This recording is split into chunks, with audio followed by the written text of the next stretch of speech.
ఈ వీడియోలో వచ్చేసి ఎండిఆర్ గురించి నేర్చుకుందాం. Merchant discount rate. ఎండిఆర్ అనేది ఒక ఫీజు, అది మర్చెంట్ పే చేయాలి to is acquirer bank for every credit card debit card transaction చేసి. ఇది ఎండిఆర్ ఫీజ్ అనేది ముగ్గురికి షేర్ చేసుకుంటారు. ఒకటి కస్టమర్స్ కార్డ్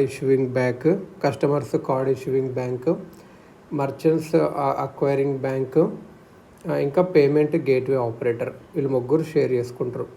ఎండిఆర్ అనేది యాక్చువల్గా మర్చెంట్స్కి ప్రాఫిట్ రాకుండా ఇస్తుంది, ఎందుకంటే వీళ్ళు దాని ఒక డబ్బులు ఇవ్వాల్సి వస్తుంది కదా బ్యాంకునని. సో అప్పుడు పాయింట్ ఆఫ్ సేల్ చేయకుండా పోతారు. సో డిజిటల్ ఎకనామీకి ఇది ఒక అడ్డంకు, ఇది అన్నట్టు మెయిన్.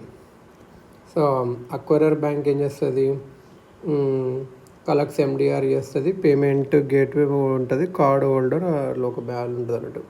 ఆర్బీఐ కొన్ని సీలింగ్స్ పెట్టింది ఎండిఆర్ ఫీజు మీద, ఇంతకంటే ఎక్కువ ఉండకూడదని.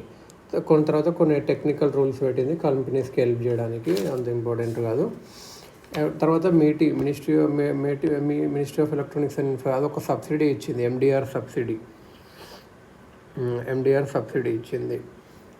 ఫస్ట్ ఏదంటే యాక్చువల్గా బయ్యర్ ఇప్పుడు డిజిటల్గా పంపించాలనుకున్నాడు అనుకో, అది ఒకవేళ లార్జ్ ట్రాన్సాక్షన్ అయితే ఆర్టీజీఎస్ ద్వారా వేయాలి, లేదు కొద్దిగా ట్రాన్సాక్షన్ అయితే ఇన్స్టెంట్గా సెటిల్మెంట్ ఐఎంపిఎస్ అన్నట్టు. ఇన్స్టెంట్గా సెటిల్మెంట్ అవసరం లేదు అంటే నెఫ్ట్ ద్వారా వెళ్ళొచ్చు. ఇవన్నీ 0% ఎండిఆర్తో అవుతాయి. ఇప్పుడు ఇదే బయ్యర్ ఒక కార్డు పేమెంట్ చేయాలనుకున్నాడు అనుకో, అదే రూపే డెబిట్ కార్డ్ అని అవ్వచ్చు, లేకుంటే యూపీఐ యాప్స్ అని ఉండొచ్చు.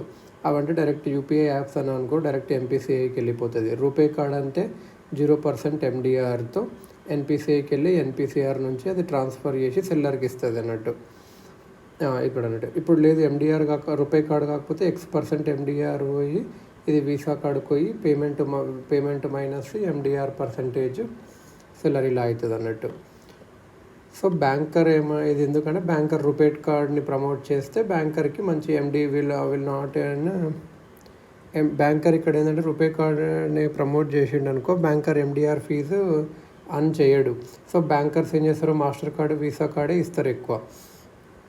బేటీ ఏం చెప్పింది అంటే మేము సబ్సిడీ ఇస్తాం 2000 మర్చెంట్ బ్యాంకుకి RuPay debit cards transaction and UPI transactions వాడితే. దీనివల్ల డిజిటల్ పేమెంట్ పెరుగుతుంది ఊర్లో కానీ అక్కడెక్కడ కానీ. Master card visa card oppose చేసినవి, ఎందుకంటే ప్రిఫరెన్షియల్ ట్రీట్మెంట్ ఇస్తుంది రూపేకి కాబట్టి అట్లా ఇది అన్నట్టు. Measures to promote cashless economy కొన్ని తీసుకున్నారు. 2016-17లో డిమానిటైజేషన్ తర్వాత Ratan Watal committee to finance ministry for medium term recommendations to strengthen digital payment ecosystem. తర్వాత Chandrababu Naidu chief ministers committee to PM to promote digital payment. HRD ministries Vittiya Saksharta Abhiyan వెరీన్ కాలేజ్ స్టూడెంట్స్ ఎక్స్ప్లెయిన్ చేస్తారు digital transaction నుంచి. Vittiya Saksharta Abhiyan. NITI and NPCI ఒక lottery or cash back schemes చేసేవి, lucky Grahak, Digidhan Vyapar ఇలాంటివని చెప్పి.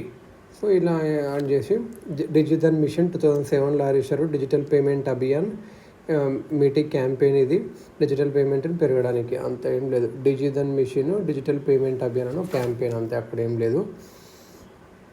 తర్వాత RBI's Nandan Nilekani panel. Nilekani అని చెప్పి ఎక్స్ చైర్మన్ ఆఫ్ డిఐ ఉంటాడు కదా, అదకు సంబంధించింది. ఇన్ఫోసిస్ అని కూడా దానికి సజెషన్స్ ఇచ్చారు. యాక్చువల్గా సజెషన్స్ ఏమి ఇచ్చారు అంటే నందన్ నీలకేని ప్యానెల్ గవర్నమెంట్ అనేది వెల్ఫేర్ స్కీమ్స్ మనీ డైరెక్ట్గా బ్యాంక్ అకౌంట్స్ ఆఫ్ పూర్ పీపుల్కి ఇవ్వాలి డీబీటీ ద్వారా. కానీ పూర్ పీపుల్ ఏం చేస్తున్నారు అంటే withdraw cash from bank account entirely because local merchants digital payment చేయట్లేదు. సో అవేర్నెస్ ఇవ్వాలి, అందరు డబ్బులు ఇలా క్యాష్ తీసుకోకూడదు ఎక్కువ అని. Government companies tax incentives for using digital payments. Taxes తగ్గాలి డివైజెస్ డిజిటల్ పేమెంట్స్ పిఓఎస్ దాంట్లోని. Should not convenience fees accept తీసుకోకూడదు.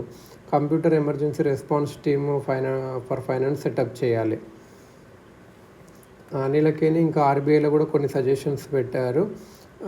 నీలకేని ఏదంటే digital financial inclusion index area wise prepare చేయమని చెప్పి ప్రోగ్రెస్ ట్రాక్ చేయమని చెప్పి చూశారు. 5 కిలోమీటర్స్లో ఒక బ్యాంక్ ఉండేటట్లు చూసుకోరు. ఒక ఫండ్ పెట్టాలి డిజిటల్ పేమెంట్ ఇన్ఫ్రాస్ట్రక్చర్కి పూర్ ఏరియాస్లో చేయడానికి. పిఓఎస్ డివైజర్ సబ్సిడీ ఇవ్వాలి, ఎండిఆర్ రేట్ తగ్గియాలి, కార్డ్ పేమెంట్ ఫీజ్ తగ్గియాలి, కస్టమర్ ఇంకా ఎక్స్ నెంబర్ ఆఫ్ ట్రాన్సాక్షన్స్ చూస్తే 0 చార్జెస్తో అయ్యేటట్లు ఉండాలి. RBI should make NEFT available 24/7 and remove its fees.